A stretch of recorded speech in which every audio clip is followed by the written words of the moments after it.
ꯑꯍꯥꯟꯕꯃꯛꯇꯗ ꯁꯂꯥꯏ story ꯆꯦꯅꯦꯜꯒꯤ ꯃꯍꯨꯠ ꯁꯤꯟꯖꯗꯨꯅ ꯄꯥꯟꯊꯣꯏ ꯃꯉꯥꯡꯅ ꯃꯌꯥꯝꯕꯨ ꯇꯔꯥꯝꯅ ꯑꯣꯛꯆꯕꯒ ꯂꯣꯏꯅꯅ ꯏꯀꯣꯛ ꯅꯨꯡꯉꯣꯅ ꯈꯣꯏꯔꯨꯝꯖꯔꯤ꯫ ꯉꯁꯤꯁꯨ ꯃꯌꯥꯝꯒꯤꯗꯃꯛꯇ ꯍꯜꯂꯛ ꯈꯣ ꯍꯥꯏꯔꯤꯕ ꯋꯥꯔꯤ ꯑꯁꯤꯒꯤ ꯑꯍꯨꯝꯁꯨꯕ ꯁꯔꯨꯛ ꯑꯗꯨ ꯄꯨꯗꯨꯅ ꯂꯥꯛꯆꯔꯦ꯫ ꯋꯥꯔꯤ ꯑꯁꯤꯕꯨ ꯏꯕꯤꯔꯛꯄꯅ ꯃꯦꯋꯤꯁ ꯑꯣꯏꯅꯥꯝ꯫ ꯍꯧꯖꯤꯛ ꯃꯌꯥꯝꯒꯤ ꯃꯐꯝꯗ ꯋꯥꯔꯤ ꯑꯁꯤ ꯈꯨꯗꯣꯜ ꯇꯝꯖꯔꯤ꯫ ꯃꯌꯥꯝ ꯄꯨꯟꯅ ꯇꯥꯃꯤꯟꯅꯔꯁꯤ꯫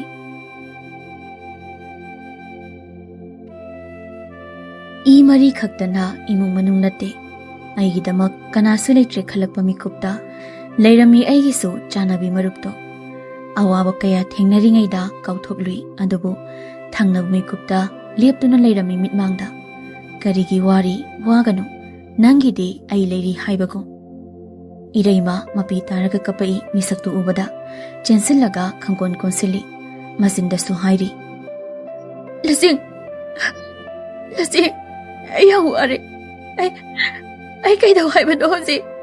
ꯑꯩꯒꯤ ꯂꯥꯏꯕꯛꯁꯦ ꯑꯁꯨꯛ ꯊꯤꯅ ꯇꯝꯕ꯭ꯔꯣ? ꯑꯩ ꯌꯥꯝ ꯋꯥꯔꯦ, ꯑꯩ ꯍꯥꯏꯐꯝ ꯈꯪꯗ꯭ꯔꯦ, ꯑꯩ ꯍꯤꯡꯁꯨ ꯍꯤꯡꯅꯤꯡꯗ꯭ꯔꯦ, ꯑꯗꯨꯕꯨ ꯑꯩ ꯄꯥꯕꯒꯤ ꯈꯜꯂꯒ ꯍꯤꯡꯉꯤꯕꯅꯦ꯫ ꯏꯔꯩꯃꯅ ꯁꯨꯡꯂꯦꯞ ꯂꯦꯞꯇꯅ ꯉꯥꯡꯂꯛꯄꯗꯨꯗ ꯂꯨꯆꯤꯡꯅ ꯇꯞꯅ ꯇꯞꯅ ꯊꯦꯝꯖꯤꯟꯕꯤꯔꯛꯏ꯫ ꯀꯩꯅꯣ ꯅꯪꯅ ꯍꯥꯏꯗꯨꯕꯣ? ꯀꯩꯒꯤꯅꯣ ꯅꯪꯅ ꯑꯗꯨꯛꯌꯥꯝꯅ ꯊꯃꯣꯏ ꯁꯣꯟꯊꯔꯤꯕ? ꯅꯪꯕꯨ ꯑꯩꯒꯤ ꯃꯔꯨꯞ ꯏꯔꯩꯗꯨ ꯅꯠꯇ꯭ꯔꯣ? ꯑꯩꯒꯤ ꯏꯔꯩꯗꯤ ꯊꯧꯅꯥ ꯐꯕꯤꯅꯦ꯫ ꯂꯨꯆꯤꯡꯅ ꯊꯦꯝꯂꯛꯄꯗꯨꯗ ꯈꯔ ꯐꯥꯊꯔꯒ, ꯂꯥꯛꯑꯣ ꯀꯥꯈꯠꯂꯣ, ꯏꯃꯨꯡ ꯆꯪꯁꯤ, ꯑꯩ ꯅꯪꯒ ꯋꯥꯔꯤ ꯌꯥꯝ ꯁꯥꯟꯅꯅꯤꯡꯉꯦ, ꯄꯥꯕꯒꯤ ꯃꯔꯝꯗꯁꯨ ꯑꯩ ꯌꯥꯝ ꯍꯪꯅꯤꯡꯉꯦ, ꯂꯥꯛꯑꯣ, ꯀꯥꯗ ꯆꯪꯁꯤ ꯂꯥꯛꯑꯣ꯫ ꯆꯪꯁꯤ꯫ ꯅꯪꯒꯤ ꯂꯨꯍꯣꯡꯕꯁꯨ ꯌꯥꯎꯕ ꯉꯝꯍꯧꯗꯦ, ꯀꯔꯤꯃꯠꯇꯁꯨ ꯄꯤꯍꯧꯗꯦ, ꯑꯩꯅ ꯅꯪꯒꯤ ꯐꯤ ꯐꯅꯦꯛ ꯈꯔ ꯂꯩꯕꯤꯔꯛꯄꯅꯦ, ꯑꯇꯩ ꯑꯇꯩꯁꯨ ꯌꯥꯎꯕꯅꯦ, ꯁꯤ ꯂꯧꯁꯤꯜꯂꯨ꯫ ꯏꯔꯩ ꯂꯨꯆꯤꯡꯗ ꯅꯨꯡꯁꯤꯅ ꯌꯦꯡꯉꯤ꯫ ꯃꯥꯒꯤ ꯀꯅꯥꯁꯨ ꯂꯩꯇ꯭ꯔꯦ, ꯂꯨꯍꯣꯡꯕ ꯅꯣꯡꯉꯥꯟꯕꯅꯤ ꯍꯥꯏꯗꯨꯅ ꯃꯄꯥꯝ ꯂꯝꯗꯝꯒꯤ ꯃꯤ ꯑꯃꯠꯇ ꯎꯗꯕꯅꯤ꯫ ꯑꯗꯨꯕꯨ ꯃꯥꯒꯤꯗꯃꯛ ꯂꯨꯆꯤꯡꯅ ꯃꯤꯠꯃꯥꯡꯗ ꯂꯦꯞꯄꯛꯄꯗꯨꯗ ꯃꯥ ꯍꯥꯏꯐꯝ ꯈꯪꯗꯅ ꯅꯨꯡꯁꯤꯕ ꯑꯃ ꯐꯥꯎꯏ꯫ ꯃꯈꯣꯏ ꯑꯅꯤ ꯋꯥꯔꯤ ꯁꯥꯟꯅꯗꯨꯅ ꯏꯔꯩꯒꯤ ꯅꯧꯅ ꯍꯣꯡꯗꯣꯛꯄ ꯍꯥꯟꯅ ꯒꯦꯁ ꯔꯨꯝ ꯑꯣꯏꯔꯝꯕ ꯍꯧꯖꯤꯛ ꯃꯥꯒꯤ ꯔꯨꯝ ꯑꯣꯏꯕꯗꯨꯗ ꯆꯪꯃꯤꯟꯅꯔꯛꯏ꯫ ꯂꯨꯆꯤꯡꯅ ꯐꯃꯨꯡꯗ ꯐꯝꯊꯔꯒ, ꯅꯪꯕꯨ ꯏꯃꯨꯡꯁꯤꯗ ꯂꯩꯕ ꯅꯨꯡꯉꯥꯏꯕ꯭ꯔꯣ? ꯀꯃꯥꯏ ꯇꯧꯒꯦ?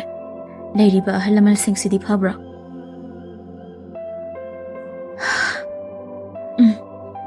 ꯐꯩ, ꯏꯃꯨꯡꯁꯤꯒꯤ ꯃꯤ ꯂꯣꯏꯅ ꯐꯩ, ꯏꯃꯥ ꯄꯥꯕꯨꯡ ꯂꯣꯏ ꯐꯩ, ꯏꯃꯥꯕꯣꯛ ꯑꯃꯁꯨ ꯂꯩ, ꯃꯥꯁꯨ ꯌꯥꯝ ꯐꯩ꯫ ꯑꯗꯣ ꯀꯩꯗꯧꯔꯒꯦ? ꯅꯪꯒꯤ ꯅꯨꯄꯥꯗꯨꯗꯤ ꯐꯠꯇ꯭ꯔꯣ? ꯃꯥꯔꯣ? ꯃꯥꯁꯨ ꯐꯩ, ꯑꯗꯣ ꯃꯥꯒꯤ ꯄꯦꯟꯗꯕ ꯑꯃ ꯂꯩꯕꯩ ꯑꯣꯏꯔꯝꯅꯤ, ꯑꯩꯉꯣꯟꯗ ꯌꯥꯝ ꯁꯥꯎꯏ, ꯑꯩ ꯎꯕ ꯌꯥꯗꯦ, ꯀꯥꯁꯤꯁꯨ ꯇꯣꯉꯥꯟꯅ ꯂꯩꯔꯤꯁꯤꯅꯦ꯫ ꯑꯗꯨꯗꯤ ꯀꯔꯝꯕ ꯈꯨꯐꯅꯣ? ꯃꯥꯏꯗꯨꯗꯤ ꯑꯩ ꯑꯃꯨꯛꯐꯥꯎ ꯊꯦꯡꯅꯗ꯭ꯔꯤꯍꯦ, ꯑꯗꯨꯏ ꯈꯨꯐꯗꯨꯗꯤ꯫ ꯏꯔꯩ ꯂꯨꯆꯤꯡꯅ ꯒ꯭ꯌꯥꯟ ꯇꯥꯗ꯭ꯔꯕꯗꯨꯗ ꯁꯝꯂꯞꯅ ꯊꯣꯛꯈꯤꯕ ꯊꯧꯗꯣꯛꯁꯤꯡ ꯑꯗꯨ ꯂꯣꯏꯅ ꯂꯤꯊꯣꯔꯛꯂꯝꯃꯤ꯫ ꯏꯔꯩꯒꯤ ꯋꯥꯔꯤꯗꯨ ꯇꯥꯕꯗ ꯂꯨꯆꯤꯡꯗꯤ ꯄꯥꯈꯠꯈ꯭ꯔꯦ꯫ ꯀꯩꯅꯣ, ꯅꯪ ꯑꯗꯨꯒꯨꯝꯕ ꯐꯤꯕꯝꯗ ꯀꯃꯥꯏ ꯂꯩꯗꯣꯏꯅꯣ? ꯅꯪꯒꯤ ꯀꯅꯥꯁꯨ ꯂꯩꯖꯗꯕꯒꯤ ꯃꯑꯣꯡꯗ? ꯂꯥꯛꯑꯣ, ꯅꯪꯒꯤ ꯃꯇꯝ ꯌꯥꯝ ꯂꯩꯔꯤ, ꯅꯪꯒ ꯃꯥꯒ ꯅꯨꯡꯁꯤꯅꯔꯒ ꯂꯧꯅ ꯂꯩꯅꯕꯁꯨ ꯅꯠꯇꯦ, ꯑꯩ ꯂꯥꯛꯏꯀꯥꯟꯁꯤꯗ ꯆꯠꯈ꯭ꯔꯁꯤ ꯂꯥꯛꯑꯣ꯫ ꯏꯔꯩ ꯂꯨꯆꯤꯡꯅ ꯄꯥꯏꯔꯤꯕ ꯃꯈꯨꯠꯇꯨ ꯇꯞꯅ ꯂꯧꯊꯣꯛꯏ, ꯐꯝꯂꯤꯕꯗꯨꯗꯒꯤ ꯇꯞꯅ ꯍꯧꯒꯠꯂꯛꯏ꯫ ꯂꯨꯆꯤꯡ, ꯅꯨꯄꯤ ꯑꯣꯏꯕꯤ ꯑꯩꯈꯣꯏꯁꯦ ꯅꯨꯡꯁꯤꯗ꯭ꯔꯥ? ꯈꯣꯡꯐꯝ ꯑꯃꯨꯛ ꯁꯣꯏꯈꯤꯕꯗ ꯅꯣꯛꯅꯕꯤꯕ ꯀꯣꯡꯒꯥꯏꯅꯤ, ꯂꯥꯟꯗ꯭ꯔꯕꯁꯨ ꯑꯔꯥꯟꯕ ꯍꯦꯛꯇ ꯇꯥꯍꯜꯂꯤ꯫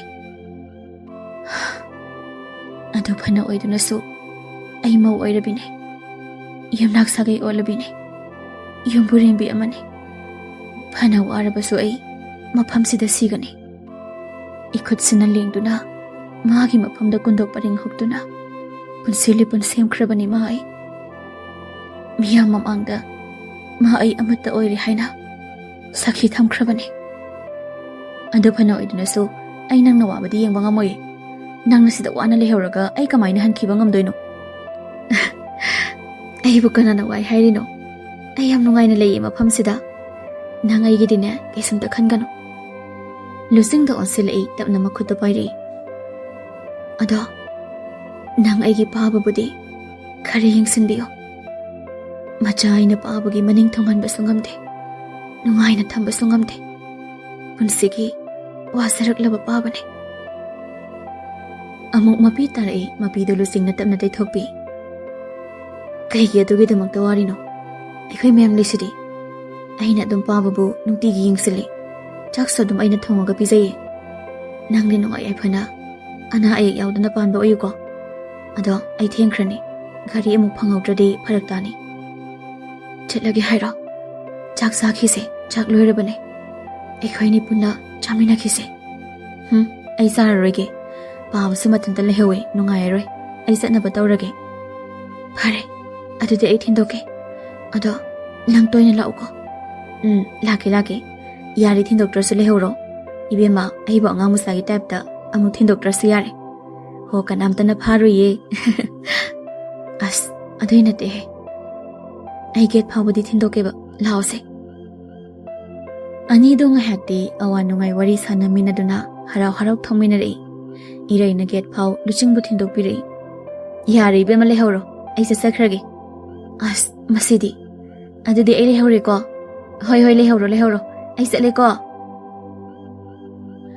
ꯍꯔꯥꯎ ꯍꯔꯥꯎ ꯀꯥꯏꯅ ꯕꯤꯗꯥꯏ ꯄꯤꯔꯝꯃꯒ ꯆꯠꯈ꯭ꯔꯦ ꯂꯨꯁꯤꯡꯁꯨ ꯂꯩꯍꯧꯔꯦ ꯏꯔꯩꯁꯨ ꯋꯥꯈꯜ ꯅꯨꯡꯉꯥꯏꯅ ꯒꯦꯠꯇꯨ ꯂꯣꯟꯁꯤꯜꯂꯝꯃꯒ ꯆꯪꯉꯛꯏ ꯃꯥꯡꯒꯣꯜꯒꯤ ꯆꯤꯌꯔꯗꯨ ꯀꯥꯈꯠꯂꯛꯄꯒ ꯂꯩꯃ ꯂꯦꯞꯄꯒ ꯂꯩꯔꯝꯃꯤ ꯅꯨꯄꯤꯗꯨꯗ ꯄꯩꯅ ꯌꯦꯡꯂꯒ ꯃꯇꯧꯗꯨꯗ ꯏꯔꯩꯗꯨ ꯈꯧꯇꯛ ꯆꯥꯏ ꯃꯔꯨ ꯂꯨꯛꯅ ꯀꯥꯈꯠꯂꯛꯏ ꯉꯥꯏꯈꯣ ꯀꯅꯥꯅꯣ ꯍꯧꯖꯤꯛ ꯂꯥꯛꯑꯝꯃꯤꯗꯣ ꯏꯃꯥ ꯑꯩꯒꯤ ꯃꯔꯨꯞꯅꯦ ꯃꯇꯨꯡꯗꯗꯤꯅꯦ ꯌꯨꯝꯁꯤꯗ ꯃꯊꯣꯡ ꯃꯔꯝ ꯈꯪꯗꯅ ꯃꯤ ꯄꯪꯄꯨ ꯄꯨꯁꯤꯜꯂꯛꯀꯅꯨ ꯅꯣꯏ ꯑꯥꯗ ꯇꯧꯕꯗꯣ ꯑꯗꯨꯃꯥꯏ ꯁ꯭ꯋꯥꯏꯗꯗꯤ ꯇꯧꯒꯦꯅ ꯈꯛꯈꯠꯂꯛꯀꯅꯨ ꯂꯩꯃ ꯑꯩ ꯂꯩꯔꯤꯉꯩꯗ ꯃꯗꯨ ꯈꯛ ꯌꯥꯔꯣꯏ ꯈꯪꯉꯕ ꯆꯪꯈ꯭ꯔꯣ ꯅꯁꯛꯇꯨ ꯌꯦꯡꯅꯤꯡꯗꯦ ꯃꯣꯟꯗꯥꯏꯅꯕꯤꯁꯤꯗꯤ 이레이 ꯇꯞꯂꯤ ꯆꯥꯛꯈꯨꯝꯂꯣꯝꯗ ꯆꯪꯂꯛꯏ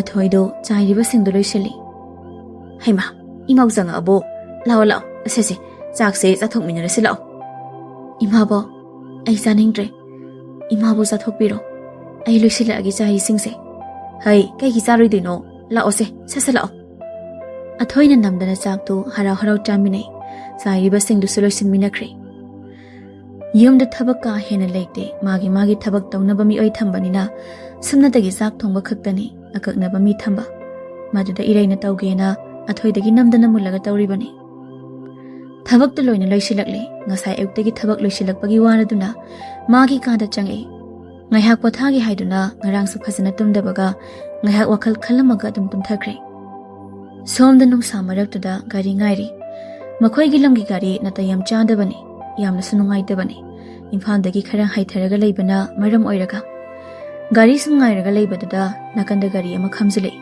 ꯂꯨꯁꯤꯡꯅ ꯐꯜꯂꯞ ꯌꯦꯡꯉꯤ ꯃꯣꯏ ꯅꯨꯄꯥ 3-4 ꯀꯨꯝꯊꯔꯛꯏ ꯂꯨꯁꯤꯡꯒꯤ ꯃꯅꯥꯛꯇ ꯆꯪꯁꯤꯜꯂꯛꯏ ꯂꯩꯁꯥꯕꯤ ꯌꯥꯝ ꯐꯖꯩꯀꯣ ꯀꯥꯏ ꯆꯠꯂꯤꯅꯣ ꯑꯩꯈꯣꯏ ꯊꯤꯟꯕꯤꯔꯝꯃꯒꯦꯗꯅ ꯅꯨꯡꯁꯥ ꯃꯔꯛꯁꯤꯗ ꯑꯗꯨꯛ ꯋꯥꯅ ꯂꯩꯗꯣꯏ ꯁꯔꯨꯛ ꯑꯩꯈꯣꯏ ꯊꯤꯟꯕꯤꯔꯒꯦ ꯆꯥꯎꯈꯠꯇꯕ ꯅꯨꯄꯥ ꯅꯁꯛꯁꯤꯡꯗꯣ ꯌꯦꯡꯅꯤꯡꯗꯦ ꯆꯠꯂꯣ ꯑꯥꯗ ꯅꯁꯛꯅꯦ ꯀꯥꯏꯅ ꯁꯥꯕ ꯂꯣꯏꯗꯕ ꯒ꯭ꯂꯥꯁ ꯍꯦꯛ ꯃꯥꯜꯂꯗꯅ ꯆꯠꯊꯣꯛ ꯑꯁ꯭ꯋꯥꯏꯗ ꯑꯅꯤꯁꯨꯕ ꯅꯨꯄꯥꯗꯨꯅ ꯀꯔꯤ ꯑꯩꯈꯣꯏꯕꯨ ꯁꯥꯕ ꯂꯣꯏꯗꯕ ꯒ꯭ꯂꯥꯁ ꯃꯥꯜꯂꯤ ꯀꯥꯏꯅ ꯑꯗꯨꯗꯤ ꯅꯪ ꯈꯪꯅꯤ ꯂꯨꯁꯤꯡꯒꯤ ꯃꯈꯨꯠꯇ ꯇꯥꯞꯄꯥꯏ ꯑꯗꯨꯒ ꯃꯈꯣꯏ ꯃꯔꯤ ꯆꯪꯗꯨꯅ ꯅꯨꯄꯤꯗꯨꯕꯨ ꯆꯤꯡꯕ ꯍꯧꯏ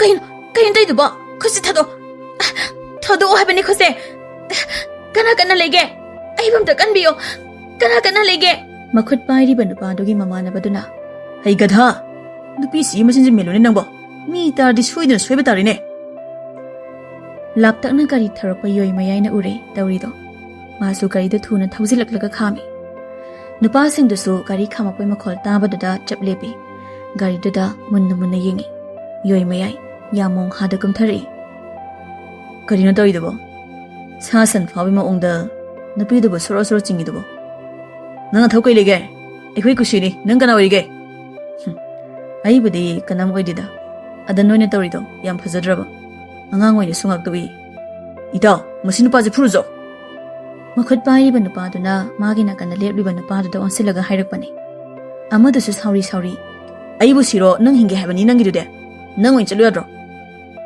ꯁꯣꯝꯗ ꯃꯈꯣꯏꯒꯤ ꯃꯇꯧꯗꯨꯗ ꯌꯣꯏ ꯃꯌꯥꯏ ꯅꯣꯛꯃꯤ ꯌꯦꯡꯉꯤ ꯇꯨꯡꯗ ꯌꯦꯞꯂꯝꯕ ꯃꯥꯅ ꯍꯦꯛ ꯄꯨꯔꯒ ꯆꯠꯄ ꯂꯥꯏꯁꯦꯟꯁ ꯒꯟꯗꯣ ꯄꯨꯊꯣꯔꯛꯏ ꯅꯣꯡꯃꯩꯗꯨ ꯎꯕꯗ ꯅꯨꯄꯥꯁꯤꯡꯗꯨꯁꯨ ꯈꯧꯇꯛ ꯆꯥꯔꯦ ꯅꯨꯄꯤꯗꯨꯒꯤ ꯃꯈꯨꯠ ꯄꯥꯏꯔꯝꯕꯗꯣ ꯇꯞꯅ ꯊꯥꯗꯣꯔꯛꯏ ꯃꯇꯧꯁꯤꯡꯗꯨꯗ ꯌꯣꯏ ꯃꯌꯥꯏꯅ ꯅꯣꯡꯃꯩ ꯃꯇꯣꯟꯗꯨ ꯃꯈꯣꯏꯗ ꯑꯣꯟꯁꯤꯜꯂꯤ ꯃꯊꯧꯗꯨꯗ ꯅꯨꯄꯥꯁꯤꯡꯗꯣ ꯄꯥꯏꯈꯩ ꯆꯦꯟꯈ꯭ꯔꯦ ꯒꯥꯔꯤꯗꯨ ꯀꯥꯈꯠꯂꯒ ꯁ꯭ꯄꯤꯗ ꯀꯟꯅ ꯊꯧꯔꯒ ꯆꯠꯈ꯭ꯔꯦ ꯃꯈꯣꯏꯗ ꯅꯠꯇꯦ ꯂꯨꯁꯤꯡꯁꯨ ꯏꯀꯤꯅ ꯃꯈꯨꯠꯇꯨ ꯊꯥꯡꯒꯠꯂꯒ ꯂꯦꯞꯇꯨꯅ ꯇꯨꯃꯤꯟꯅ ꯂꯩꯔꯤꯕꯅꯤ ꯌꯣꯏ ꯃꯌꯥꯏ ꯅꯨꯄꯤꯗꯨꯒꯤ ꯃꯅꯥꯛꯇ ꯆꯪꯁꯤꯜꯂꯤ ꯏꯆꯟ ꯀꯩꯁꯨꯝ ꯇꯧꯗꯕ꯭ꯔꯥ ꯀꯥꯏ ꯁꯣꯛꯀꯦ ꯅꯪꯕꯣ Kigano, Kishadori.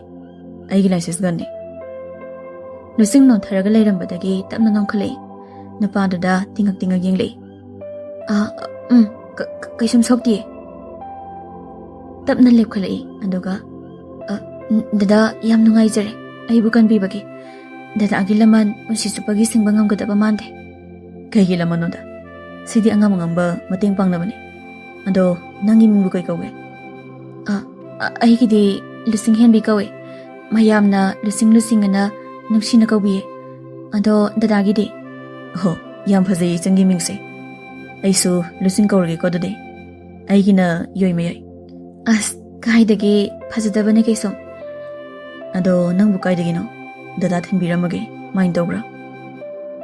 Aibudi, Arapakul Amadagini. Numsikul Dagini. Oh, Kangi. I do in lay duda. Hurry today, 18 Biramage, Kakalogarida. Nursing do, Tong to hang up the beat, the minute lipaga labor duda, you may sang silly. Kidarage. I not till the magi have say, none white bro. Tong je, hang up a Haiti AD. Aduine. You may ID, listening mato to the no petari.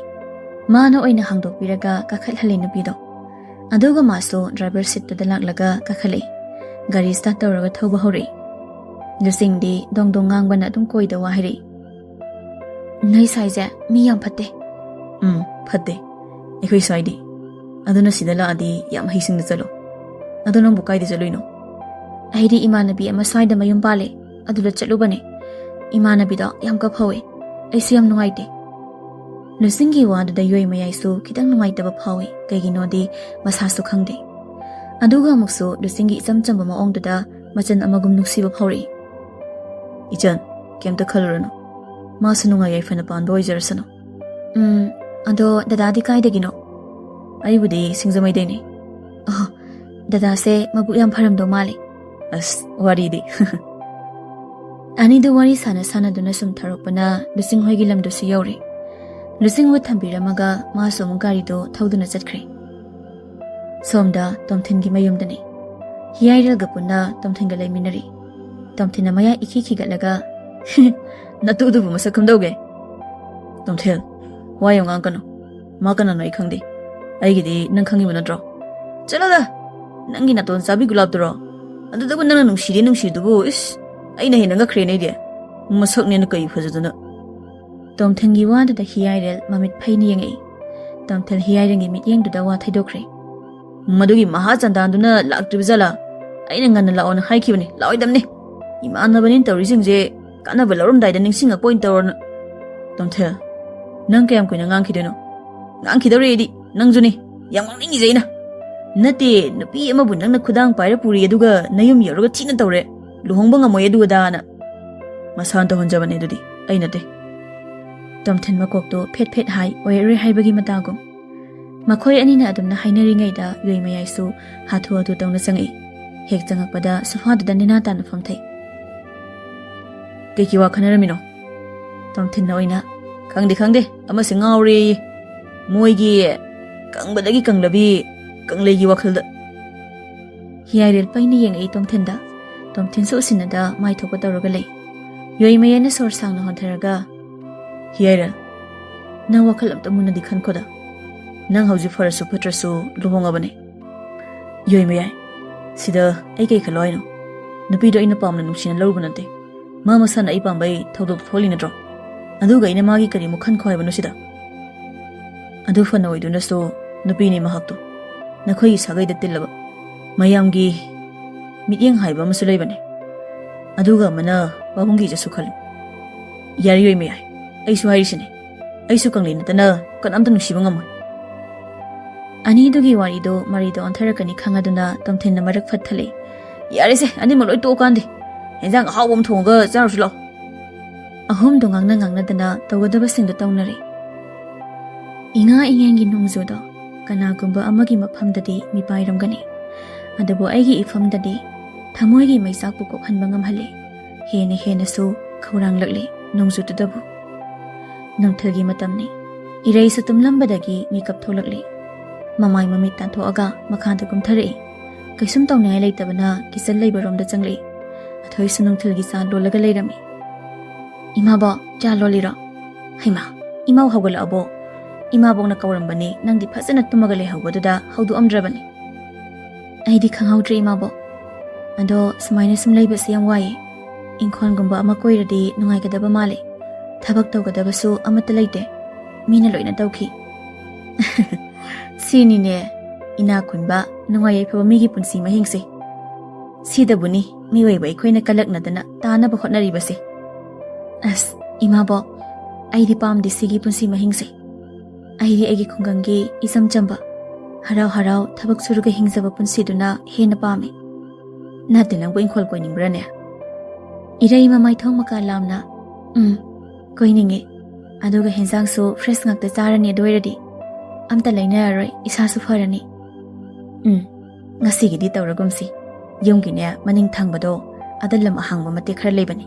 Ada hayengdaine ini imok sangdana hotna minarasi hekta. Athoigi wadada ireisu maithong maka lamai. Athoina mu makha darai. Ado imawi bema hauren de kaithil masada salusi hinjang leirusi. Hoyai imabo aisu yumda sum leisin basi phak phakzele. Athoige ireiga hara hara wari sanabaduda leimana taraduna changai. Karino nathau tawgidi leitadana wathi wari ngangnadana leridubo thoi. Inambema imause inkhol koiningi kem tawdana sum leibadu nungaiti ye adugi wari sanarambani. Leima phairap chingaga nui. Kanaroi athoi. Sangom nangna hapaga kher horo.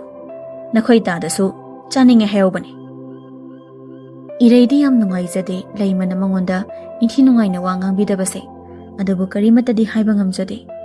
Hoi nambema tawzarage. Ado ibungabu halakhiroi haibro. Khangdi kadadigi halakningdaino. Yumsida hingsabi ama leiragabo. Leimagi wahaiduda athoidu khitangdi sauningi adubu hairuba yadabanina tumina lei. Adubu ireidi mathamu yam nungaitre leimagi wahaiduda mayam nungaitre. Leimasu haiduba khara hairamaga thokre kichandagi athoiga ireigasu tobum thoba thabaksingdu tumin loisili. Matamdi khamba yadabanina samsam satki. Hiyairelsu yu ngauri gari thauduna kanglei hoigi thongkal mapada khami. Phone do lok thulaga call tawsili adubu waiting leirami waiting leibaduda kakthali aduga amuka tawsili. Somda kanglei sauri mag wari sanari banupaduda tamo ngaikho komta call tawsili amado. Paikalo aduga wari fazana sano. Aina haibadu khangabo. Kanglei so iki sinaraga hoi haiba aisu khange haiba nusiba. Thokna nungsikreda koina pise dunidana. Ando ai thamage ko amuk tawreba. Si hairaga call do thamkre aduga hiyairagi call do paikhali. Kaino kai pamge hausi ma imanda call tawreise. Nungsibe ai haijamda tawba. Ai nang khak nungsiaba. Ai kadam nungside. Nang khaktangni nungsirije. Adugira atopa nupiga lohongido. Adudi nang khangiba natro. Aina nangonda haidudi. Ai nakna taw haiba loina tawge se sawarno hanagi dumai loina seba. Adu bai dilai sabini. Ai saklo amaktangna yenaraga chamina badi aidi ngamoy. Aduna nangina pida tanthoko. Ai tanthoke. Nang kaktangai gilipiyo. Nang na haiba ai loi doge. Adudi yumda halo mina uraga yam phajade. Hayeng unarase shopping salusi. Magi haifam thokpa hairamaga call du kapthatkre. Hiyai rasu hausiktada momon tawre aduga gari du thauduna yumlomda halakle. Irei sumapure basak sadri haiduna chakcha da khengai dunu leiri. Aduba magi ngai zaman mahi phangdre. Nupa dudi halakfam thokpa halaga magi kada kakhalaga changkre. Nupido tupina phamaga kupsilaga thamiba nupa dugi chaktuda yengi. Sum yengam badai magi saruktu suyauna kupsilaga masu magi kada changkre. Ahingi achikpada mioi khudingmak nungaina tumkhul talhali. Hari nonangna naksum isai sakpagum saktuna. Mathangi ayukni hanagi hana adumak ireidi mathaudu ningthina tawraga magi tabum thokpado adumak kaidana tawi. Athoisu adumangai. Manabu kari haiba ngamluni madi mitopni. Supnatangi ireigi awabadu mana urubagi wani. Makhoi ani kitchenda kekeina loisinminari. Somda hiyairil ge kadani hiyairil kanglei ge phone da wari sanari. Pung kiyada lawaino. Pung ani swaida laoba. Ado, aina haibado kauni ko.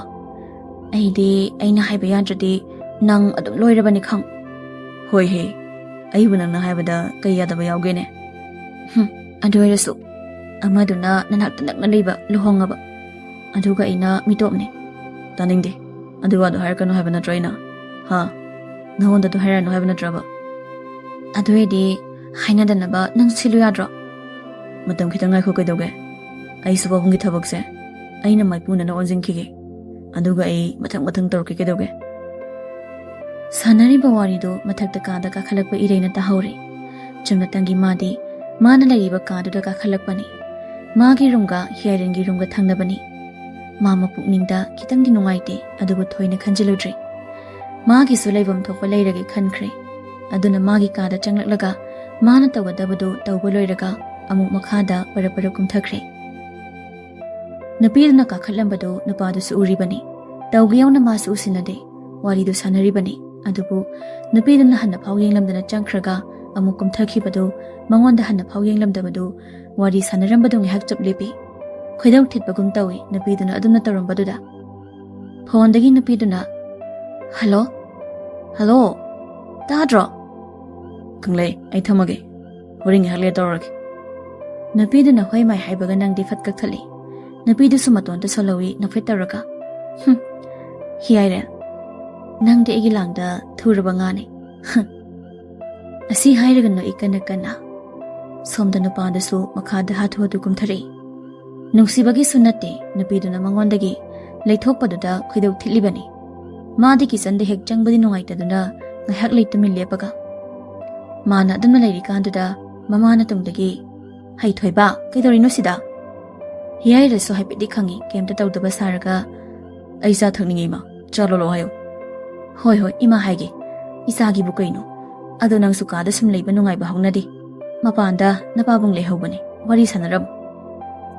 Hiyaira su hoi mai hairamdana mapanda thokre. Leima sukisanda changi.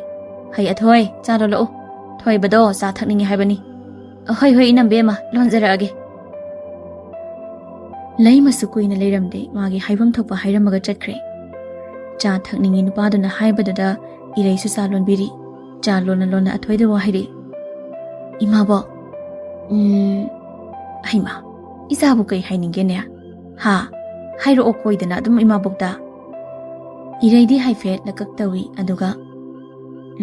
Imabo. Phone amda tawjage haige tawbane. Haima. Adugi oire sisi. Tawrosi. Si hairaga phisida yebliba phone keypad masadu puthore. Iraisu tamna lawi. Mana simphapuba lusingi number da call tawi.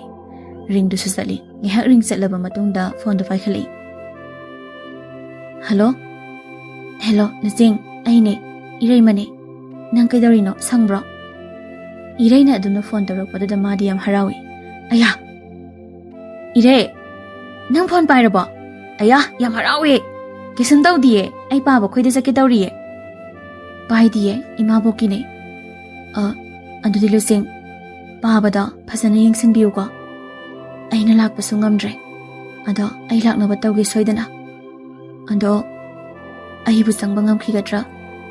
Landrasu aina aranba haidu tahawri. Kaigi nang landoino adum lao. Ai leksidi nangye. Kaidobage adumaina haino. Hoi, ai pababu adum yengsiliye. Hoi, ai laknaba soidana tawge. Pabada aina kaisum khangano haina hai. Phone du tatkre wahi haiba phau loisin khidre. Phone balance du tatkibaini iraisu yam nungaitana phone du manakongda thanambadagi tapna thangthare. Aduga athoigi manakta tapli laaga phone du piba ngamda lepaga le. Athoina tapna hangai. Kaithawrage nangbu imo ibema sanadrabo.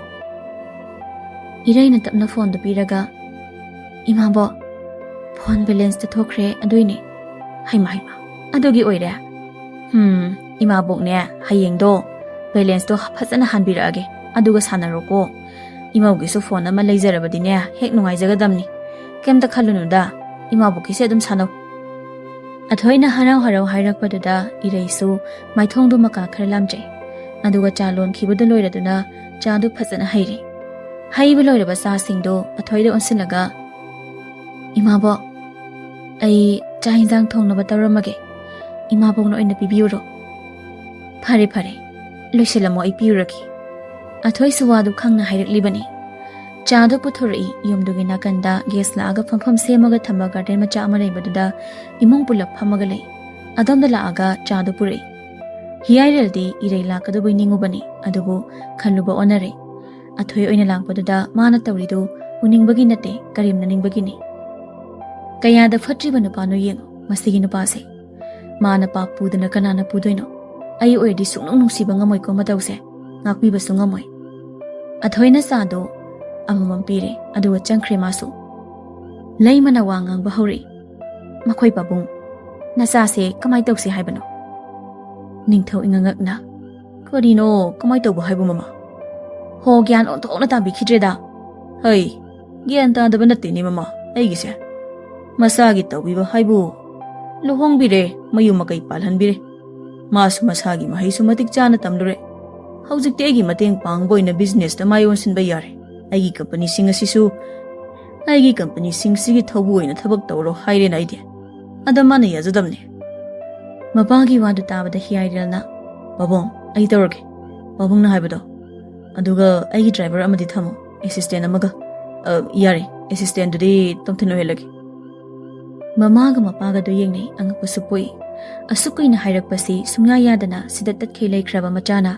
ꯏꯈꯪ ꯈꯪꯍꯧꯗꯅ ꯈꯪꯌꯥ ꯌꯥꯊꯣꯔꯛꯄꯗꯨꯗ ꯑꯃꯔꯣꯝꯗꯗꯤ ꯉꯛꯂꯕꯁꯨ ꯍꯔꯥꯎꯕ ꯄꯣꯛꯏ ꯃꯔꯝꯗꯤ ꯅꯤꯡꯊꯧꯁꯨ ꯑꯍꯜ ꯑꯣꯏꯔꯛꯑꯕꯅꯤꯅ ꯄꯣꯊꯥꯅꯤꯡꯉꯕꯅꯤ ꯑꯗꯨꯅꯅꯤ ꯍꯣꯏ ꯍꯣꯏ ꯏꯆꯥꯅꯕꯨ ꯄꯥꯝꯂꯕꯗꯤ ꯏꯄꯥꯅ ꯁꯤꯜꯂꯒꯦ ꯗ꯭ꯔꯥꯏꯚꯔꯗꯨꯗꯤ ꯑꯩ ꯊꯤꯔꯛꯑꯒꯦ ꯑꯗꯣ ꯑꯍꯥꯟꯕꯒꯤ ꯑꯣꯏꯅ ꯏꯄꯥꯒ ꯆꯠꯂꯒ ꯂꯩꯔꯤꯕ ꯅꯪꯒꯤ ꯃꯈꯥ ꯊꯥꯒꯗꯕꯁꯤꯡꯗꯨꯗ ꯑꯃꯨꯛꯇꯪ ꯁꯛ ꯇꯥꯛꯂꯨꯁꯤ ꯑꯗꯨꯗꯒꯤ ꯃꯈꯥ ꯇꯥꯕ ꯏꯆꯥꯒꯤ ꯈꯨꯠꯇ ꯂꯣꯏꯅ ꯁꯤꯟꯅꯔꯗꯧꯅꯤ ꯅꯤꯡꯊꯧ ꯃꯀꯣꯛ ꯊꯣꯡꯕꯅꯤ ꯉꯝꯃꯤ ꯍꯥꯏꯕꯒꯨꯝ ꯄꯋꯥꯔ ꯍꯦꯛꯇ ꯁꯤꯖꯤꯟꯅꯗꯦ ꯃꯥꯒꯤ ꯇꯧꯐꯝ ꯊꯣꯛꯄꯗꯨ ꯇꯧꯒꯦ ꯈꯜꯂꯤ ꯑꯁꯤꯃꯛꯅ ꯃꯤꯌꯥꯝꯅꯁꯨ ꯃꯥꯕꯨ ꯌꯥꯕꯅꯤ ꯍꯣꯏ ꯄꯥꯕꯨꯡ ꯄꯥꯕꯨꯡꯅ ꯐꯅꯤ ꯍꯥꯏꯕ ꯅꯨꯃꯤꯠꯇꯣ ꯂꯦꯞꯄꯤꯔꯣ ꯑꯗꯨꯒ ꯅꯆꯥꯗ ꯍꯥꯏꯕꯤꯔꯛꯑꯣ ꯑꯩ ꯇꯣꯝꯊꯤꯟꯗꯁꯨ ꯋꯥꯁꯦ ꯍꯥꯏꯈ꯭ꯔꯒꯦ ꯑꯗꯨꯒ ꯀꯝꯄꯅꯤꯒꯤ ꯑꯣꯏꯅ ꯗꯣꯀꯨꯃꯦꯟ ꯈꯔꯁꯨ ꯊꯥꯖꯟꯕꯤꯔꯣ ꯑꯩꯉꯣꯟꯗ ꯃꯥꯒꯤ ꯍꯥꯏꯐꯝ ꯊꯣꯛꯄꯗꯣ ꯍꯥꯏꯔꯝꯂꯒ ꯆꯥ ꯀꯞꯇꯨ ꯄꯥꯏꯔꯒ ꯆꯪꯈ꯭ꯔꯦ ꯀꯔꯤ ꯋꯥꯈꯜꯕꯨ ꯈꯜꯂꯒ ꯑꯁꯨꯛ ꯀꯨꯏꯅ ꯇꯧ ꯍꯥꯏꯕ ꯌꯥꯗ꯭ꯔꯕ ꯊꯕꯛꯁꯤ ꯉꯁꯤ ꯇꯧꯒꯦ ꯍꯥꯏꯅ ꯍꯔꯥꯎ ꯍꯔꯥꯎ ꯍꯥꯏꯔꯛꯏꯕ ꯀꯅꯥꯅꯁꯨ ꯈꯪꯗꯦ ꯃꯍꯥꯛ ꯈꯛꯇꯅꯤ ꯈꯪꯂꯤꯕ ꯑꯗꯨꯕꯨ ꯀꯔꯤꯃꯠꯇ ꯃꯀꯥ ꯐꯣꯡꯂꯛꯇꯦ ꯃꯆꯥꯅ ꯍꯦꯛ ꯆꯪꯈꯤꯕꯒ ꯂꯩꯃꯅ ꯃꯄꯨꯔꯣꯏꯕꯗ ꯑꯣꯟꯁꯤꯟꯗꯨꯅ ꯃꯈꯣꯏ ꯄꯥꯕꯨꯡ ꯃꯧꯁꯦ ꯀꯃꯥꯏ ꯇꯧꯁꯦ ꯍꯥꯏꯕꯅꯣ ꯑꯩꯗꯤ ꯏꯈꯨꯠ ꯆꯥꯕ ꯏꯃꯧ ꯊꯤꯔꯗꯧꯅꯤꯀꯣ ꯍꯩ ꯃꯃꯥ ꯅꯪ ꯐꯔꯛ ꯐꯨꯔꯛꯀꯅꯨꯀꯣ ꯅꯆꯥ ꯅꯃꯧꯅ ꯌꯥꯅꯗ꯭ꯔꯤꯕꯁꯤ ꯀꯔꯝ ꯍꯥꯏꯅ ꯌꯥꯍꯟꯅꯟꯁꯤꯒꯦ ꯍꯥꯏꯕꯗꯤ ꯈꯟꯗꯦ ꯌꯨꯝ ꯀꯥꯏꯒꯗꯕ ꯊꯕꯛ ꯇꯧꯅꯨ ꯍꯅꯨ ꯊꯪꯗ ꯅꯪ ꯀꯣ ꯐꯨꯅꯤꯡꯗꯦꯀꯣ ꯑꯩ ꯈꯪꯗꯦ ꯑꯩꯗꯤ ꯏꯈꯨꯠ ꯆꯥꯕꯤ ꯑꯃ ꯊꯤꯅꯤ ꯍꯥꯏꯔꯤꯕꯁꯤꯅꯤ ꯋꯥ ꯂꯣꯏꯔꯦ ꯑꯩꯒꯤ ꯃꯥꯒꯤ ꯍꯥꯏꯐꯝ ꯊꯣꯛꯄ ꯍꯥꯏꯔꯝꯃꯒ ꯐꯦꯠ ꯇꯧꯔꯒ ꯆꯟꯈ꯭ꯔꯦ ꯃꯥꯁꯨ ꯅꯤꯡꯊꯧꯗꯤ ꯃꯊꯥ ꯁꯥꯅ ꯐꯝꯍꯧꯔꯤ ꯅꯨꯄꯤꯅ ꯒ꯭ꯌꯥꯟ ꯇꯥꯗ꯭ꯔꯕꯗꯤ ꯐꯅ ꯅꯨꯡꯉꯥꯏ ꯌꯥꯏꯐꯕ ꯏꯃꯨꯡ ꯑꯣꯏꯔꯁꯨ ꯃꯊꯥ ꯁꯥꯏ ꯍꯥꯏꯕꯗꯨ ꯅꯤꯡꯊꯧꯗ ꯊꯣꯛꯂꯔꯦ ꯃꯥꯁꯨ ꯁꯣꯔ ꯁꯥꯡꯅ ꯍꯣꯟꯊꯩ ꯁꯣꯝꯗ ꯀꯥꯗꯅ ꯍꯤꯌꯥꯏꯔꯦꯜꯗꯨ ꯇꯣꯝꯊꯤꯟꯗ ꯀꯣꯜ ꯇꯧꯔꯛꯏ ꯑꯃꯗꯁꯨ ꯔꯤꯡ ꯑꯃꯨꯔꯛ ꯆꯠꯄꯒ ꯁꯠ ꯄꯥꯏꯈꯠꯂꯛꯏ ꯀꯩꯅꯣ ꯀꯩ ꯂꯩꯔꯦ ꯕꯣꯟꯗꯣ ꯏꯊꯥ ꯊꯥꯖꯗ ꯀꯣꯜ ꯇꯧꯔꯛꯏꯁꯤꯕꯣ ꯅꯪ ꯀꯩꯝꯇ ꯂꯩꯇꯕꯗꯣ ꯑꯗꯨꯒꯤ ꯊꯕꯛ ꯄꯤꯒꯦꯅ ꯇꯧꯔꯛꯏꯕ ꯅꯪꯅꯕꯣ ꯀꯩ ꯊꯕꯛ ꯄꯤꯗꯣꯏꯕ ꯑꯩꯉꯣꯟꯗ ꯍꯥꯏꯗꯧꯇ ꯁꯠ ꯍꯥꯏꯔꯛꯑꯣ ꯄꯣꯏꯟꯗ ꯂꯥꯛꯑꯣ ꯑꯩꯁꯨ ꯌꯥꯝ ꯋꯥꯔ ꯂꯩꯔꯖꯥꯠꯅꯤ ꯌꯨꯝꯗ ꯁꯨꯝ ꯂꯩꯕꯁꯤꯗ ꯑꯩꯈꯣꯏ ꯄꯥꯕꯨꯡꯒꯤ ꯃꯍꯨꯠ ꯑꯩꯅ ꯁꯤꯜꯂꯅꯤ ꯑꯗꯨꯒ ꯑꯩꯒꯤ ꯑꯦꯁꯤꯁꯇꯦꯟꯗꯣ ꯅꯪ ꯑꯣꯏꯔꯣ ꯑꯩꯅ ꯍꯥꯏꯈ꯭ꯔꯕꯅꯤ ꯄꯥꯕꯨꯡꯗ ꯃꯇꯝꯗꯨꯗꯤ ꯀꯣꯟꯅ ꯍꯥꯏꯔꯛꯑꯒꯦ ꯑꯗꯨꯒ ꯅꯪꯒꯤ ꯂꯥꯛꯅꯤꯡꯉꯒ ꯂꯥꯛꯅꯤꯡꯗ꯭ꯔꯒ ꯇꯣꯛ ꯇꯧꯕꯗꯨꯗꯤ ꯌꯥꯔꯣꯏꯀꯣ ꯇꯣꯝꯊꯤꯟꯅ ꯍꯔꯥꯎꯅ ꯏꯇꯥꯎꯒꯤꯖꯦ ꯍꯣ ꯑꯃꯨꯛꯁꯨ ꯃꯈꯥ ꯇꯥꯔꯛꯏ ꯇꯧꯖꯔꯣꯏ ꯍꯧꯖꯤꯛꯇꯤ ꯃꯄꯨꯅ ꯍꯥꯏꯕ ꯅꯅꯥꯏ ꯂꯣꯏꯅ ꯏꯜꯂꯗꯝꯅꯤ ꯑꯗꯣ ꯆꯠꯄꯗꯤ ꯏꯕꯥꯅꯤ ꯑꯗꯨꯝ ꯆꯠꯃꯤꯟꯅꯗꯣꯏꯔꯣ ꯑꯩꯈꯣꯏꯗꯤ ꯆꯠꯂꯁꯤ ꯅꯪ ꯑꯗꯨꯝ ꯉꯟꯅ ꯂꯥꯛꯑꯣ ꯑꯩꯈꯣꯏꯗ ꯑꯗꯨꯗꯤ ꯑꯩ ꯊꯝꯃꯒꯦꯀꯣ ꯊꯕꯛ ꯆꯠꯇꯧ ꯂꯩ ꯍꯣꯏ ꯆꯠꯄꯤꯌꯨ ꯅꯣꯏꯒꯤ ꯂꯤꯟ ꯈꯥꯔꯧꯗꯨꯏ ꯃꯅꯥꯛꯇ ꯌꯥꯔꯦ ꯊꯝꯃꯣ ꯅꯪ ꯁꯤ ꯍꯥꯏꯔꯒ ꯍꯤꯌꯥꯏꯔꯦꯜꯅ ꯑꯣꯏꯅ ꯀꯛꯊꯠꯂꯤ ꯃꯥꯅ ꯀꯪꯂꯩ ꯃꯁꯤ ꯌꯥꯝ ꯅꯨꯡꯁꯤꯖꯕꯅꯤ ꯍꯥꯏ ꯁ꯭ꯀꯨꯜꯗꯒꯤ ꯇꯥꯟꯅꯖꯔꯛꯄꯅꯤ ꯆꯍꯤ 2 ꯇꯥꯟꯅꯔꯒ ꯌꯥꯔꯛꯄꯅꯤ ꯀꯪꯂꯩꯃ ꯃꯁꯛ ꯑꯗꯨꯛꯀꯤ ꯃꯇꯤꯛ ꯐꯖꯩ ꯆꯨꯡ ꯐꯤꯔꯥꯜ ꯆꯥꯏ ꯅꯨꯄꯥ ꯑꯌꯥꯝꯕꯅ ꯃꯥꯕꯨ ꯀꯣꯏꯇꯥꯟ ꯇꯥꯟꯅꯩ ꯑꯗꯨꯅꯕꯨ ꯄꯣꯡꯊꯣꯛꯇꯅ ꯆꯥꯎꯊꯣꯛꯇꯅ ꯂꯩꯔꯤꯕꯅꯤ ꯃꯁꯛ ꯐꯖꯕꯇ ꯅꯠꯇꯅ ꯏꯃꯨꯡ ꯃꯅꯨꯡ ꯌꯥꯝꯅ ꯂꯤꯡꯏ ꯃꯃꯥ ꯃꯄꯥ ꯊꯕꯛ ꯆꯥꯎꯅ ꯇꯧꯏ ꯃꯁꯥꯃꯛꯁꯨ ꯃꯣꯗꯦꯂꯔꯅꯤ ꯏꯔꯩꯃꯒ ꯌꯦꯡꯅꯔꯨꯔꯕꯗꯤ ꯑꯁꯨꯛꯀꯤ ꯃꯇꯤꯛ ꯈꯦꯠꯅꯔꯦ ꯑꯗꯨꯕꯨ ꯃꯁꯛ ꯐꯅ ꯐꯖꯔꯁꯨ ꯃꯔꯟ ꯐꯅ ꯂꯩꯔꯁꯨ ꯂꯝꯆꯠ ꯁꯥꯖꯠ ꯃꯤꯅꯨꯡꯁꯤꯗꯨꯗꯤ ꯏꯔꯩꯅ ꯌꯥꯝꯅ ꯍꯦꯜꯂꯤ ꯄꯩꯁꯥꯅ ꯂꯩꯕ ꯉꯝꯗꯕ ꯃꯒꯨꯟ ꯉꯥꯛꯇꯅꯤ ꯏꯔꯩꯃꯗ ꯌꯥꯎꯔꯤꯕ Tanjadada tabli tabli irei madu kakhalei thongjindada lepagalei thongdo hangdokpa sungamda thinba sungamda karamna haisigi khali haidaba suyadabana mangai hakti tuminale sordo sangna hontaraga thongdo hangdoba changai thong hanglakpagi makhondo hiairelsu wakal khalambadu gyan lai thongjilomda yenglei irei maleplambaduda mamit khangsuk sukhi matawduda irei su kiboi lakpoi magi haibum thokpado hairei chak luire chak sarslao hiairel wa ngange na maya ka thorokpagi irei mado parap chakhibana hankre wa haibanang haudre matawduda amuke hena khoidau thili na padudi manasu thina ngangba phangaudrabasu sauba mana tawrise adubu mayam pulap leiramgani khanbana masu kumthari kitchen da dining table duda loina famtharaga leirami mapa ibungo ningthauna lao thoiba nang khak ngairabani ne famtharo lo chak chaba haunare ireiga thoigana mayam gi seba du tawri matawduda ningthauna ima oibema athoi nakhoi ni su satho yarida yani pabong namo adong kona charage ima boka hoi fare dudi wala ngangdana chaktu tumin chai adubu cha hinjang singdo loina haubanina amata lemhanda loina sanaki ningthauna makhut hamdoklaga haure imongna thongsi onthongna haukri leimana pairap tawraga ho yari thagatrasu chabalori thokpiro yari hei mama hawi haibanine haukte haigero nangbo ha ahal ani du ngangna dana chatkri leima yamna phattaba nupi dinatte magi haibabu achauram pamba sikhaktani mana pamjadi haiduna ireibu nuksiba ngamdribani hiairelsu hoimai hairamdana thokre lohonga leiminari nen tawrido atopa lambida chatpa miyoi aniga chapmanai sakhangna daba amagum leinai athoisu khangi adubu kari mata hairakte ima wibema chakse ibani su chathongnaba tawrsilao hoi ma bo chathawasi ani dusu harau chaktu saminakre matamdi kanana su khamba yadana asum chatki tha ani mu haujenkre karamna hokhibano su khanghaude tha ani do kanasu karisu ahenba ahongba akaiba amata leite hanagi hanagum adumak leinari hiairelsu mapagi thabakto maipuna na puba haure ayuki matamni irei mahanagi hana mau ama oibagi mathau ningthina adumak tawri masado ichok thaba iwa tawabugum tawi adubu adumak magi tabum thokpadudi kaidana tawri kitchen da sanglaklaga thabak chanagadaba singdugi chahinjang thongatpa hokre athoi sunga sidila amde mayumda thaba amalei haiduna matomta tawbaduda ngasidi khara wai nahan khaidi athoina matheng pangbibanina kaya waba oide manem oiriba leimasu kitchen daga changbirakpa janate hiairel so hojikti sau langbadu kharadi phai haibu maonga makana tawkhalakli kanglei maga toina unai toina wari sanai ireima matomta tumina murum soli sigi imung sibu kamai toba imung no khangde mina ahum khak sariba yumsina konumdagi hena chawi kamai tori no khangdeba hingsa ba manba nupa na marol ama nupi atopaga koiri maline amuksu mathamoina nungaite magidi mapuroi bani haiduna leiribaduna nupi atopaga wari toina sanabado karamba nupi oibina nungaini masinda su soli thabaksu tawba lepte hinjang du semi kana mana murum soli bado kisanda changakpa hiairel na tai phajana di taba nate masu ising thakena changakpani nupi dago asinaba tanbagi matomtana tawjabani irei mane hinjang du samgena onthorpa matamda nupa duna tumina lepaga leirambaduda madi swai laukre khangduna makhutta pairiba hinjang du su khangtha thadai ima haina kana laukthokhi nupi duna adumna tawrakpada nupa du su haipiti khangi nupi duda tingak yenglei thangnaba mikupta masinda tablapna hairi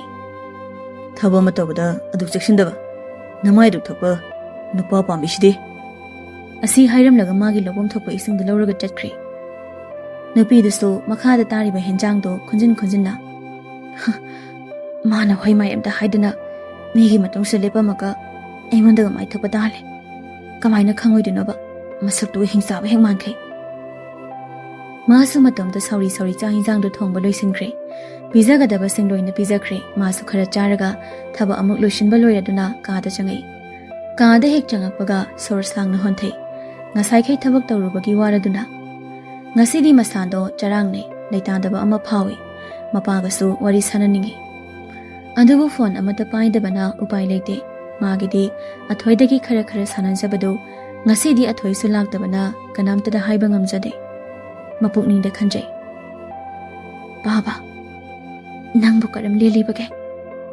ꯅꯆꯥꯅ ꯅꯣꯡꯃꯇ ꯂꯥꯛꯄꯁꯨ ꯉꯝꯗꯦ ꯅꯁꯥꯗꯨꯕꯨ ꯀꯝꯗꯧꯔꯤꯕꯒꯦ ꯊꯥ ꯑꯅꯤꯃꯨꯛꯇꯤ ꯁꯨꯔꯦ ꯕꯥꯕꯨꯕꯨ ꯎꯔꯛꯇꯕ ꯉꯁꯤꯗꯤ ꯃꯥ ꯃꯄꯨꯛꯅꯤꯡ ꯌꯥꯝ ꯅꯨꯡꯁꯤꯔꯛꯏ ꯃꯄꯤꯁꯨ ꯇꯞ ꯇꯥꯔꯛꯂꯤ ꯅꯆꯥꯁꯦ ꯃꯄꯥ ꯅꯨꯡꯁꯤꯗꯕ ꯃꯆꯥ ꯑꯃ ꯍꯥꯏꯕꯗꯣ ꯑꯣꯏꯔꯕꯣ ꯕꯥꯕꯒꯤ ꯀꯔꯤ ꯑꯃꯠꯇꯁꯨ ꯇꯧꯕꯤꯕ ꯉꯝꯗꯦ ꯃꯇꯦꯡ ꯄꯥꯡꯕꯁꯨ ꯑꯃꯠꯇ ꯉꯝꯗꯦ ꯃꯤꯒꯤ ꯄꯨꯁꯤꯜꯂꯨꯕ ꯁꯦꯟꯐꯝꯁꯤꯡꯗꯨꯅ ꯕꯥꯕꯅ ꯀꯔꯝꯅꯕꯨ ꯁꯤꯡꯉꯤꯕ ꯍꯦꯛ ꯂꯥꯎꯀꯩ ꯀꯞꯊꯣꯔꯛꯏ ꯉꯁꯤꯗꯤ ꯃꯥ ꯃꯊ꯭ꯋꯥꯏ ꯌꯥꯝ ꯅꯨꯡꯉꯥꯏꯇ꯭ꯔꯦ ꯃꯄꯨꯛꯅꯤꯡꯁꯨ ꯌꯥꯝ ꯅꯨꯡꯁꯤꯔꯦ ꯇꯥꯟꯆꯥꯗꯨꯗ ꯃꯈꯥꯗꯒꯤ ꯂꯩꯃꯅ ꯍꯥꯏ ꯏꯔꯦ ꯅꯪꯕꯨ ꯇꯥꯕ꯭ꯔꯥ ꯃꯈꯥꯗ ꯑꯝꯇ ꯀꯨꯝꯂꯛꯎ ꯂꯩꯃꯅ ꯀꯧꯔꯛꯄꯗꯨꯗ ꯃꯄꯤꯗꯨ ꯁꯠ ꯇꯩꯊꯣꯛꯂꯒ ꯃꯈꯥꯗ ꯍꯥꯊꯨ ꯀꯨꯝꯊꯔꯛꯏ ꯃꯆꯤꯟꯗꯁꯨ ꯇꯥꯔꯤ ꯏꯃꯥ ꯀꯩ ꯍꯥꯏꯒꯦ ꯏꯃꯥ ꯅꯆꯥꯕꯨ ꯀꯧꯕꯤꯕꯕꯣ ꯍꯩ ꯅꯕꯨꯡ ꯂꯥꯛꯏꯁꯦ ꯀꯩꯅꯣ ꯁꯦꯝꯃꯛꯎ ꯆꯠꯂꯣ ꯉꯁꯥꯏꯈꯩꯗꯤ ꯌꯦꯡꯉꯨꯗꯕꯅꯤ ꯅꯨꯄꯥꯗꯨꯗ ꯌꯦꯡꯉꯛꯏ ꯂꯥꯛꯂꯤꯕꯗꯨ ꯌꯣꯏ ꯃꯌꯥꯏꯅꯤ ꯅꯣꯡ ꯃꯃꯥꯒ ꯗꯨꯀꯥꯟꯗ ꯆꯦꯡ ꯂꯩꯔꯤꯉꯩꯗ ꯊꯦꯡꯅꯈꯤꯕ ꯅꯨꯄꯥꯗꯨꯅꯤ ꯌꯣꯏ ꯃꯌꯥꯏꯗꯨ ꯏꯉꯛꯉꯛꯅ ꯌꯦꯡꯂꯛꯏ ꯃꯥꯅ ꯊꯃꯣꯏꯗ ꯂꯥꯠꯇꯨꯅ ꯊꯝꯂꯛꯈꯤꯕ ꯅꯨꯄꯤꯗꯨ ꯑꯣꯏꯔꯝꯕꯗ ꯌꯥꯝꯅ ꯍꯔꯥꯎꯖꯩ ꯑꯃꯨꯛꯁꯨ ꯑꯁꯥ ꯀꯥꯏꯔꯦ ꯆꯥꯅꯕ ꯃꯔꯨꯞꯇꯨꯒꯤ ꯂꯣꯏꯅꯕꯤ ꯑꯣꯏꯔꯝꯕꯗ ꯏꯔꯩꯅ ꯍꯣꯏ ꯃꯥꯏ ꯍꯥꯏꯗꯅ ꯇꯨꯃꯤꯟꯅ ꯂꯦꯞꯄꯒ ꯂꯩꯕꯗꯨꯗ ꯂꯩꯃ ꯁꯥꯎꯔꯪꯅꯅ ꯍꯩ ꯅꯪꯕꯨ ꯇꯥꯗ꯭ꯔꯣ ꯍꯥꯏꯁꯦ ꯅꯅꯥꯗꯣ ꯄꯪꯉꯕ ꯅꯪꯕꯣ ꯃꯥꯒꯤ ꯅꯨꯄꯤꯒꯤ ꯋꯥꯉꯥꯡꯗꯨꯗ ꯅꯤꯡꯊꯧꯅ ꯈꯣꯟ ꯈꯔ ꯀꯜꯂꯞ ꯇꯧꯅ ꯍꯩ ꯃꯃꯥ ꯅꯪ ꯃꯇꯣꯏꯅꯔꯥ ꯏꯔꯩꯃ ꯀꯌꯥ ꯂꯥꯛꯏ ꯂꯩꯃꯅ ꯈꯣꯟ ꯀꯟꯅ ꯍꯥꯏꯔꯛꯄꯗꯨꯗ ꯃꯥꯁꯨ ꯈꯪꯍꯥꯏ ꯈꯪꯖꯤꯟ ꯇꯧꯅ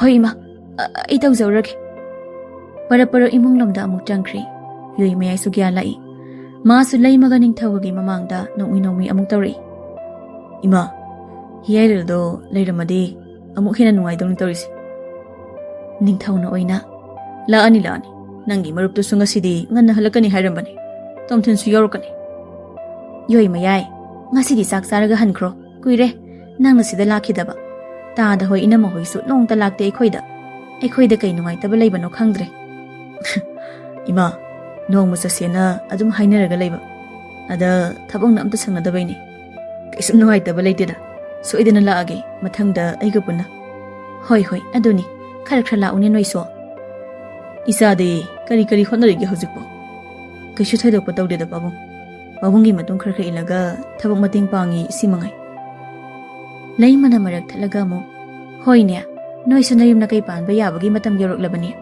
ꯈꯪꯗ꯭ꯔꯦꯗ ꯑꯩꯈꯣꯏꯒꯤꯁꯤꯅ ꯀꯗꯥꯏꯗꯒꯤ ꯋꯥꯗꯨ ꯃꯔꯛ ꯊꯠꯈ꯭ꯔꯦ ꯅꯤꯡꯊꯧꯅ ꯃꯃꯥ ꯅꯃꯧ ꯅꯨꯄꯤꯒꯤ ꯃꯇꯦꯡ ꯈꯔ ꯇꯧꯔꯨꯁꯨꯗꯅ ꯅꯪꯕꯣ ꯇꯧꯖꯁꯅꯤ ꯃꯇꯣꯝꯇ ꯑꯩ ꯉꯝꯖꯔꯔꯣꯏ ꯁꯣꯝꯗ ꯀꯤꯁꯟꯗꯅ ꯏꯔꯩꯃ ꯃꯇꯣꯝꯇ ꯀꯩꯀꯩꯅꯣ ꯁꯦꯝꯃꯤ ꯃꯥꯒꯤ ꯍꯧꯅꯕꯤ ꯃꯨꯔꯨꯝ ꯁꯣꯟꯕꯁꯨ ꯂꯦꯞꯇꯦ ꯑꯩꯕꯨ ꯉꯁꯥꯏ ꯅꯨꯄꯥꯗꯣ ꯎꯒꯨꯝ ꯇꯧꯈ꯭ꯔꯦꯗ ꯑꯩꯕꯨ ꯃꯥ ꯀꯟꯅ ꯅꯤꯡꯁꯤꯡꯉꯤ ꯑꯣ ꯅꯤꯡꯁꯤꯡꯉꯤ ꯅꯍꯥꯟꯃꯨꯛꯀꯤ ꯅꯨꯄꯥꯗꯨꯅꯤꯅꯦ ꯑꯩꯅ ꯈꯜꯂꯦꯕ ꯎꯈꯤꯒꯨꯝ ꯇꯧꯈ꯭ꯔꯦꯅ ꯑꯃꯨꯛꯁꯨ ꯁꯥꯎꯔꯞ ꯇꯧꯔꯒ ꯍꯤꯡꯆꯥꯕꯗꯨꯒꯤ ꯃꯃꯥꯟꯅꯕ ꯑꯣꯏꯔ ꯃꯥꯜꯂꯦ ꯃꯀꯣꯛ ꯂꯣꯏꯅ ꯆꯥꯏ ꯃꯥꯒꯤ ꯃꯃꯥꯟꯅꯕꯁꯤꯡꯁꯤꯁꯨ ꯁꯤꯗꯩ ꯍꯦꯛ ꯂꯥꯛꯄ ꯇꯣꯝꯊꯤꯟ ꯍꯥꯏꯕ꯭ꯔꯥ ꯀꯩꯅꯣ ꯑꯗꯨꯅ ꯃꯍꯦꯜꯂꯤ ꯆꯒꯠꯅꯕ ꯃꯇꯣꯝꯇ ꯋꯥꯍꯪꯁꯨ ꯍꯪꯖꯩ ꯄꯥꯈꯨꯝꯁꯨ ꯄꯤꯖꯩ ꯑꯃꯨꯛꯁꯨ ꯅꯣꯛꯐꯦꯠ ꯇꯧꯏ ꯑꯃꯨꯛꯁꯨ ꯁꯥꯎꯔꯥꯡꯅꯩ ꯃꯤꯅꯒ ꯎꯈ꯭ꯔꯕꯗꯤ ꯏꯔꯩꯁꯤ ꯉꯥꯎꯔꯦ ꯁꯣꯏꯗꯅ ꯍꯥꯏꯔꯗꯧꯅꯤ ꯉꯁꯥꯏꯒꯤ ꯋꯥꯈꯜ ꯅꯨꯡꯉꯥꯏꯔꯝꯗꯕꯒ ꯂꯣꯏꯅ ꯐꯕꯒꯨꯝ ꯇꯧꯈ꯭ꯔꯦ ꯃꯥ ꯉꯁꯤꯗꯤ ꯋꯥꯈꯜ ꯏꯄꯥꯏ ꯄꯥꯏꯕꯒꯨꯝ ꯇꯧꯏ ꯍꯩꯃꯥ ꯑꯩꯗꯤ ꯉꯥꯎꯏꯗꯅ ꯇꯧꯒꯗꯕꯁꯤꯗꯤ ꯇꯧꯗꯅ ꯑꯁ ꯍꯦ ꯏꯔꯩ ꯏꯕꯦꯝꯃ ꯑꯉꯥꯎꯕꯤ ꯍꯥꯏꯅ ꯁꯣꯟꯅ ꯀꯩꯀꯩ ꯁꯦꯝꯕ ꯂꯣꯏꯁꯤꯟꯈ꯭ꯔꯦ ꯂꯣꯏꯔꯗꯨꯅ ꯄꯨꯊꯣꯔꯛꯏ ꯆꯥꯅꯕꯁꯤꯡꯗꯨ ꯄꯨꯊꯣꯔꯛꯇꯨꯅ ꯇꯦꯕꯜ ꯂꯩꯔꯤꯕꯗꯨꯗ ꯇꯞꯅ ꯊꯝꯃꯤ ꯃꯀꯣꯛꯇꯨꯅ ꯐꯤꯖꯤꯅ ꯈꯨꯝꯃꯤ ꯊꯝꯕ ꯂꯣꯏꯔꯗꯨꯅ ꯆꯪꯈꯤꯒꯦ ꯇꯧꯏ ꯑꯗꯨꯕꯨ ꯅꯤꯡꯊꯧꯅ ꯈꯥꯝꯃꯛꯏ ꯍꯩ ꯏꯕꯦꯝꯃ ꯅꯪꯁꯨ ꯂꯩꯈꯣꯅꯦ ꯐꯝꯈꯣ ꯋꯥꯔꯤ ꯁꯥꯟꯅꯈꯤꯁꯦ ꯅꯪꯁꯨ ꯂꯩꯈꯣ ꯂꯥꯛꯏꯁꯦ ꯏꯕꯨꯡꯉꯣꯒꯤ ꯃꯔꯨꯞꯅꯤꯅꯦ ꯏꯔꯩꯁꯨ ꯅꯤꯡꯊꯧꯅ ꯍꯥꯏꯔꯛꯑꯕꯅꯤꯅ ꯍꯣꯏ ꯃꯥꯏ ꯍꯥꯏꯗꯅ ꯅꯥꯀꯟꯗ ꯂꯩꯔꯤꯕ ꯁꯣꯐꯥꯗꯨꯗ ꯃꯥꯁꯨ ꯐꯝꯊꯩ ꯂꯩꯃꯗꯤ ꯏꯔꯩ ꯂꯩꯕꯗꯨꯗ ꯌꯥꯝꯅ ꯁꯥꯎꯅꯤꯡꯉꯤ ꯈꯣꯏꯔꯥꯡ ꯁꯥꯎꯅꯩ ꯌꯣꯏ ꯃꯌꯥꯏꯗꯤ ꯇꯧꯅꯔꯤꯕ ꯃꯇꯧꯗꯨ ꯎꯕꯗ ꯏꯔꯩꯗ ꯌꯥꯝ ꯅꯨꯡꯉꯥꯏꯇꯕ ꯑꯃ ꯐꯥꯎꯏ ꯃꯥꯁꯨ ꯑꯗꯨꯃꯛ ꯈꯔꯗꯤ ꯈꯪꯕ ꯉꯝꯃꯤ ꯂꯩꯅꯔꯤꯕ ꯌꯨꯝꯗꯨꯒꯤ ꯃꯑꯣꯡꯗꯣ ꯏꯔꯩ ꯇꯨꯃꯤꯟꯅ ꯋꯥ ꯉꯥꯡꯗꯅ ꯐꯤꯖꯤꯅ ꯃꯀꯣꯛꯇꯨ ꯈꯨꯝꯗꯨꯅ ꯂꯩꯔꯦ ꯌꯣꯏ ꯃꯌꯥꯅ ꯅꯣꯛꯃꯤ ꯋꯥ ꯍꯪꯉꯛꯏ Isalgi mingdi kay kawe. Iray makawe ibong. Adum na lainari tanjadada gari ama thawzalai. Gari do atay kanagi sunate hiyairil gini. Hiyairil su thong hangdok na kumthari. Tomthen su kumthari. Moy ani kumthaki baga gari do driver duna amuk thawdo ga satkre. Tomthen na yoime phamambaduda nang dikaram kan tholei ba. Fana dum phari nang lakpaje. Henzang hawbom zarsi. Ai su sa daba koiman ran leiga se ngam haw am da khangtri.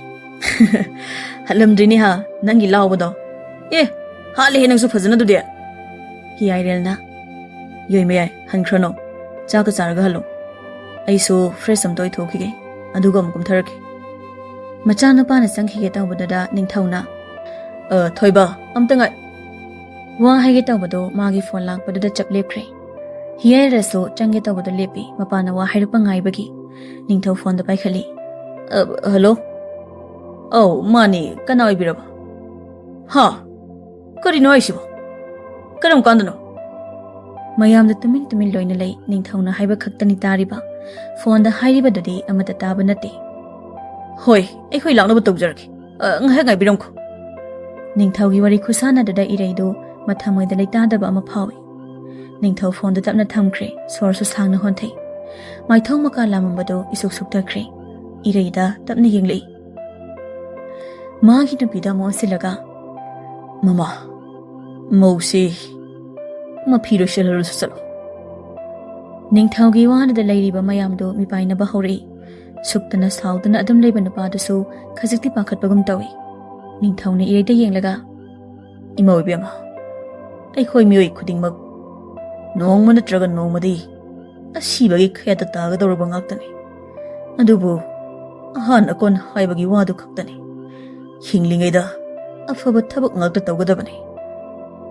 Iray masado leitadana makui bangwada yenglaklami. Nangi pabado punsigi oina ikhoibu thadoktuna chatkre. Ningthawa makha taba ngamdre. Lairiba singdusu ingangakna nungaituna leiri. Iraidi kamdauri kapkani su kaukre. Dumina phamduna lei. Mangduna leirambadagi mapi tap tap tarei. Chatlabra nangdi aibu thadoktuna. Chatkino. Nasagi karisu khandana chatliba karigino. Magi matau karamna yenghausige. Apokpi mama kainabagi maisak khangba loitringai. Apokpo amuk kaina maisak pibadi. Nangi kari karamba pendaba leibaino. Yengba ngamdre aidi nuza mahaki matause. Mittagi pisu tari thamoi kairi. Hikna kapanatana karimata themjinba ngamdre. Phatte yam phatte. Kayam kuina otkige haibano mahakpo.